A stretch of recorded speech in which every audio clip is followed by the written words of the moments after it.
અવાજ ના કરતા અશોકભાઈ.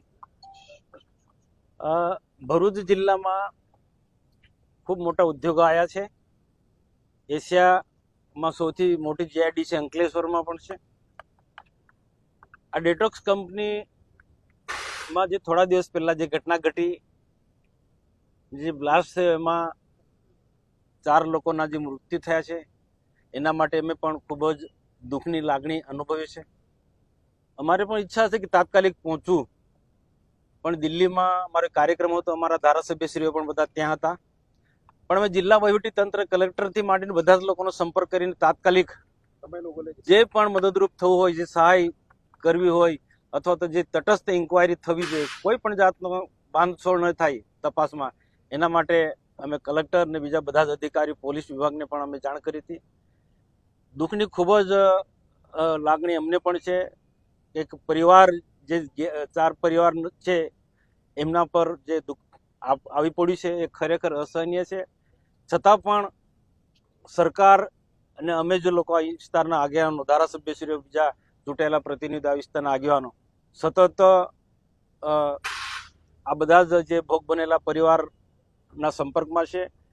સરકારે સ્પષ્ટ કહી દીધું છે, અને કોઈ પણ કંપની હોય તો આવા ભોગ બનનારા લોકોને એનું યોગ્ય વળતર મળવું જોઈએ. આના 4 પરિવારને 30-30 લાખ રૂપિયાની કંપનીએ જાહેરાત કરી છે, અને બાકીની જે વીમા કે અન્ય રીતના પણ જે સહાય થશે આવનારા દિવસોમાં, 4 પરિવારને વર્તમાનની અંદર બધી જ રીતના કંપની અને સરકારી તંત્ર એના પડખે છે. ભરૂચ જિલ્લામાં આવી કોઈ પણ ઘટના ઘટે એ અમને બધાને દુઃખ થાય છે, પરંતુ એના માટે પણ આવી ઘટના ભવિષ્ય ન ઘટે એના માટે રાજ્ય સરકારને, ભારત સરકારનું પણ આનું ધ્યાન દોર્યું છે. કે ખૂબ મોટા ઇન્ડસ્ટ્રીઝ હોવાના કારણે આવી ઘટના અવારનવાર ઘટતી હોય છે. પાનોલીમાં પણ ગઈકાલે એક કંપનીમાં ગેસ ગળતરને લઈને એક ડેડિયાપાડાનો યુવાન એમાં મરી ગયો છે.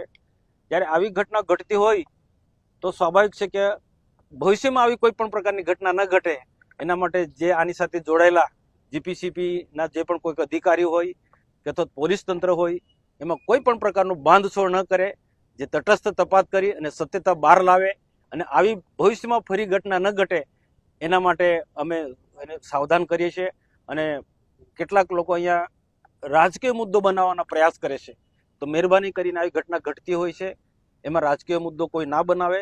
આ એક માનવતા સાથે જોડાયેલો મુદ્દો છે.